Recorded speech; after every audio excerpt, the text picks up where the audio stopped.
आज हमारे साथ हैं जाकिर हुसैन सर और सिरसा कॉन्क्लेव में आज हम सब लोग यहाँ पे एकत्रित हुए हैं।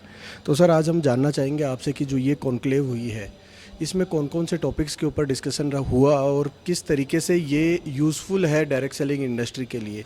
तो आप क्या अपनी राय रखते हैं सर? मैं थैंक यू बोलूँगा सुलून यूनिवर्सिटी को, जो इसने काफ़ी एक अच्छा सारे जो भी एक्सपर्ट हैं, डोमेन एक्सपर्ट हैं, उनको एक प्लेटफॉर्म पर लाया उन्होंने और एक बहुत अच्छे विचार के साथ, पॉजिटिव अप्रोच के साथ उन्होंने अपना टॉपिक का शुरुआत किया, जिसमें आज के सेशन में अभी थर्ड सेशन चल रहा है।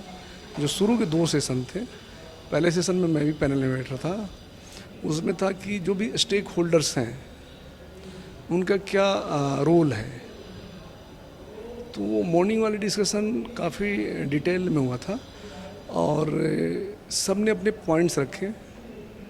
जैसे जो मेन स्टेक होल्डर्स हैं, कंपनी खुद ही एक स्टेक होल्डर होती है, दूसरे डायरेक्ट सेलर हैं, जो इस कंपनी के लिए जो डायरेक्ट सेलिंग इंडस्ट्री है उसके लाइफलाइन है। एक तरह से आप इसको डायरेक्ट सेलर को अगर माइनस कर दो तो डायरेक्ट सेलिंग इंडस्ट्री फिर कुछ नहीं रहेगा। जो मेरा मानना है कि डायरेक्ट सेलर ही इस कंपनी को और इस इंडस्ट्री को काफ़ी आगे तक ले गए हैं। जो आप कंटिन्यूअस ग्रोथ देखेंगे इंडस्ट्री में, कंसिस्टेंसी है इस ग्रोथ में। आप देखेंगे IDSA का डाटा एनुअल रिपोर्ट हमेशा निकालता है, तो आप देखेंगे हमेशा कंटिन्यूअस ग्रोथ है। उसके पीछे जो मेन प्लेयर है, स्टॉक होल्डर है, मैं डायरेक्ट सेलर को मानता हूँ। साथ साथ ऑफकोर्स फाइवटल रोल कंज्यूमर्स है कि जो भी आप प्रोडक्ट्स बना रहे हो कंज्यूमर्स के लिए बना रहे हो। और जो डायरेक्ट सेलिंग की पहले USP थी कि कंज्यूमर स्पेसिफिक वो प्रोडक्ट बना के लेकर था, वो प्रोडक्ट खास करके हेल्थ रिलेटेड जो आपको मार्केट में नहीं मिलता है, वो प्रोडक्ट लेकर के आती थी। तो कंज्यूमर स्टेक्स, कंज्यूमर के बारे में काफ़ी चर्चा हुई, जो बड़ा स्टेक होल्डर है। कंपनी के बारे में बात हुई, रेगुलेटरी फ्रेमवर्क के बारे में बात हुई। जहाँ तक रेगुलेटरी फ्रेमवर्क की बात है, उसमें डायरेक्ट सेलिंग रूल्स आ गया था 2021 में, जो गवर्नमेंट ऑफ इंडिया ने लेकर के आई थी। और चूँकि स्टेट सब्जेक्ट है तो स्टेट गवर्नमेंट को इसको ऑन करना था, इस कानून को। कहीं किसी स्टेट ने इसको ऑन भी किया है, किसी स्टेट अभी उस पर काम कर रहा है।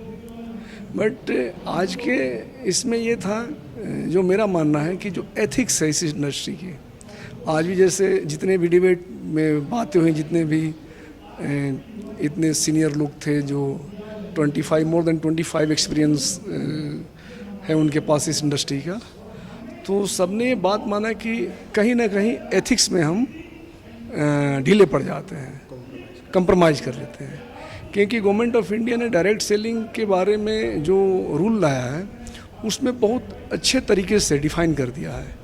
डायरेक्ट सेलिंग इंडस्ट्री क्या है, डायरेक्ट सेलर कौन है, उसने PCMC एक्ट को भी डिफ़ाइन किया है, पिरामिड स्कीम भी डिज़ाइन कर, हर चीज़ उसमें बता दिया गया है कंज्यूमर प्रोटेक्शन एक्ट में और जो डायरेक्ट सेलिंग रूल में।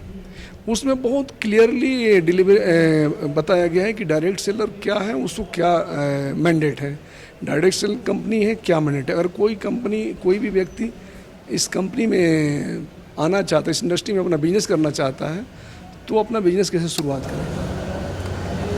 तो काफ़ी अच्छा डिस्कशन रहा, फ्रूटफुल डिस्कशन रहा। अब ज़रूरत है कि इस डिस्कशन को, जो इसमें बात निकल करके आएगी, उसको एक यूनानिमस वे से जो भी एसोसिएशन है यहाँ पर, IDSA है, FDSA है, HC है, FITC है, और भी सब बला बहुत हैं। इतना मेरे को, चूँकि आज मैं बैठा था तो समझ पाया कि इतनी एसोसिएशन है। जब मैं मिनिस्ट्री ऑफ कंज्यूमर में था तो हमारे पास 2 एसोसिएशन हुआ करते थे, FDSA और IDSA। IDSA में बेसिकली जो बहुत सारी वेल एस्टेब्लिश्ड कंपनियां हैं, FDSA में मोर और लेस से बहुत सारी कंपनियां, वो भी काफ़ी अच्छा काम कर रही हैं, बोथ आर इक्वली गुड। तो अब सारे लोग बैठे और इसको अपने इमेज जो बिल्डिंग एक्टिविटी उस पर काम करना पड़ेगा इनको, कि जो इस मार्केट में जो लोगों के बीच, कंज्यूमर्स के बीच में इस इंडस्ट्री के प्रति जो, जैसे आप डायरेक्ट सेलिंग इंडस्ट्री बोलते हैं तो उनको लगता है कि कोई अरे स्कैम है क्या बा। अभी भी जो गार्जियन है अपने बच्चों को इस फील्ड में मतलब भेजना नहीं चाहते हैं। 2 यहाँ पर कोर्स शुरू हो गया है डायरेक्ट सेलिंग के, यहाँ पर MBA क्लासेस हो रहे हैं, बट जैसा कि प्रोफेसर साहब बता रहे थे कि अभी भी उनको बहुत एक्सपेक्टेशन था कि शुरू में 30 बैच था बच्चों का, बट उनको लगता था कि डायरेक्ट सेलिंग पॉपुलर है, बहुत बच्चे आ जाएंगे, बट काफ़ी मशक्क़त करनी पड़ी थी सीट भरने के लिए। फिर उन्होंने इंथुजिस्टिकली गवर्नमेंट से परमिशन लिया 100 सीट का, उसमें भी दिक्कत आई। तो अभी भी जो गार्जियन है इस इंडस्ट्री में या इस ब्रांच में अपने बच्चों को नहीं प्रीफर करते हैं भेजने, मतलब कि एडमिशन लें। तो उसके रीज़न कौन है, उस आखिर उसका जो मेन फैक्टर है वो कौन भी, ऐसी क्या है इस इंडस्ट्री में जो कहीं मिस कर रहा है।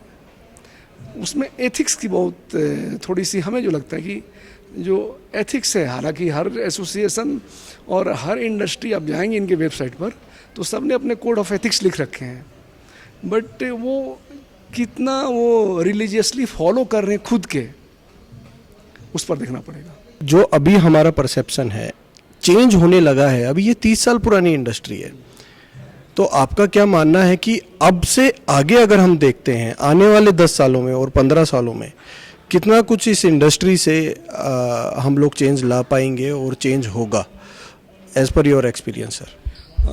फिर मैं अपनी बात को दोहराना चाहूँगा कि जो परसेप्शन है लोगों के बीच में, एक सेशन परसेप्शन पर भी था, जितने पैनलिस्ट थे उसमें उनसे यही क्वेश्चन किया गया कि भाई आप लोगों के परसेप्शन के बारे में बताएं। तो जितने ऑलमोस्ट 5 to 6 पैनलिस्ट थे, सब ने वही बात बताई जो मैंने अपने पैनल में शुरुआत की थी कि एथिक्स की कहीं ना कहीं मिसिंग है। अगर आप चाहते हैं, हालांकि इस इंडस्ट्री को मैं आपसे शेयर करना चाहूँगी, बहुत प्राउड मोमेंट है कि ये इंडिया की रैंकिंग, वर्ल्ड रैंकिंग जो इस इंडस्ट्री में 11th रैंक हो गया है, तो एक बहुत बड़ा अचीवमेंट है। 11th रैंकिंग है और इसमें जो एम्प्लॉयमेंट जनरेशन है ये भी बहुत बड़ा है, करीब बहुत ज़्यादा इसमें एम्प्लॉयमेंट है और एम्प्लॉयमेंट भी कंटिन्यूस बढ़ रहा है। तो ऐसा नहीं है कि बहुत ही ज़्यादा निगेटिव परसेप्शन है, लोग आ रहे हैं। अगर बहुत ज़्यादा निगेटिव परसेप्शन रहता तो आपका डिग्रोथ होता, बट इसमें कंसिस्टेंस ग्रोथ हो रहा है। हाँ, बट जिस नेक्स्ट लेवल पर जाने के लिए, जहाँ पर बाकी अगर आप चाहते हैं कि कोरिया से compete करें, US टॉप का नंबर 1 इंडस्ट्री है पूरे वर्ल्ड में, नंबर 1 कंट्री है कोरिया है, फिर आपका जापान है, तो जो उनकी डायरेक्ट सेलिंग कंपनी है जो कोरिया में एक्टिव हैं, इस्टेब्लिश्ड हैं, जापान में इस्टेब्लिश हैं, उनके एथिक्स देखिए आप। एथिक्स इन्होंने भी लिख के रखा अपने वेबसाइट पर, बट वो उसको पूरी तरीके से उसको अडॉप्ट करते हैं। हमारे के यहाँ वो चीज़ें देखने को नहीं मिलती है, क्योंकि जब तक किसी कंपनी का ना, जब तक एथिक्स स्ट्रांग नहीं रहेगा, उसका कोई जो भी कंडक्ट है वो बहुत स्ट्रांग नहीं रहेगा।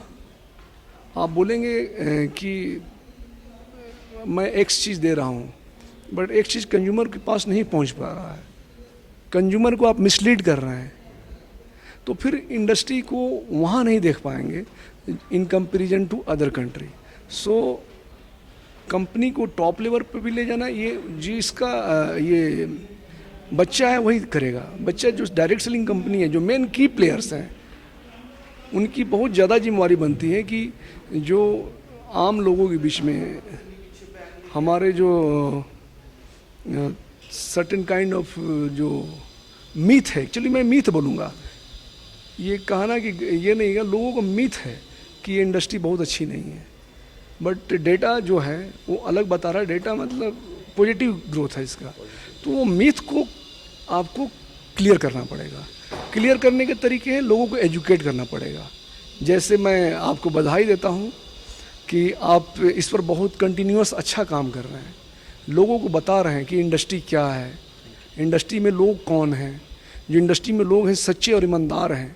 तभी वो शुरू में जब ज्वाइन किए तो उनकी मतलब अपने बहुत उनकी बेसिक और फिनेंशियल कंडीशन अच्छी नहीं थी। उन्होंने एक अपना ये प्रोफेशन चूज किया और अपने ऑनेस्टी और हार्डवर्क से एक नेक्स्ट लेवल पर हो गए हैं। तो इंडस्ट्री की बहुत ब्यूटी है, जिसमें पोटेंशियल है उसको कोई रोक नहीं सकता। तो इंडस्ट्री को बहुत आगे ले जाना, डायरेक्ट सेलर, कंपनी खुद, और एक चीज़ मैं बताऊंगा, जो इनोवेशन ऑफ टेक्नोलॉजी है उसका यूज करना पड़ेगा। ये 3 चीज़ें हैं बेसिक, एथिक्स, इनोवेशन और इंडस्ट्री। जब तीनों एक तरीके से सोचेगी और तीनों का जब सामंजस्य हो जाएगा तो इंडस्ट्री को कोई रोक नहीं सकता, बहुत टॉप पर जाएगी। क्योंकि ये हर चीज़ इस इंडस्ट्री में खूबी है जो एक गवर्नमेंट ऑफ इंडिया के जो मैंडेट है उसमें है। स्किल डेवलपमेंट बहुत है यहाँ पर, बिल्कुल कोई गवर्नमेंट पैसा नहीं खर्चा करती इसके लिए, इस इंडस्ट्री के लिए। वुमेन एम्पावरमेंट, हमारी आधी आबादी जुड़ी हुई इस इंडस्ट्री से। हालांकि मैं एक और चीज़ बताऊंगा, बहुत अलार्मिंग है, वुमेन का इसमें डिग्रोथ हो रहा है पिछले 5 साल का डेटा में। जो वुमेन डायरेक्ट सेलर हैं इसमें 5 साल के डेटा में, मैं IDSA का डेटा कंपेयर कर रहा था, तो पिछले 5 सालों में हमेशा डिग्रोथ हो रहा है। तो इस पर भी थोड़ा सोचना पड़ेगा जो डायरेक्ट सेलिंग कंपनी है, कि इनको ऐसा क्या रीजन रहा है जो एक ज़माने में ये वुमेन सेंट्रिक बिजनेस मॉडल समझा जाता था, थोड़ा सा क्यों डिटैचमेंट क्यों हो रहा है। Thank you very much sir, आपने बहुत सारे पॉइंट्स बताए और थैंक्स टू यू, और एप्रिसिएशन आपको हम देना चाहेंगे कि आज जितनी भी लेजिटिमेट कंपनीज बन पा रही हैं और लीगल हो पा रही हैं, कहीं ना कहीं आपका योगदान है sir. Thank you very much sir, thank you very much sir, thank you.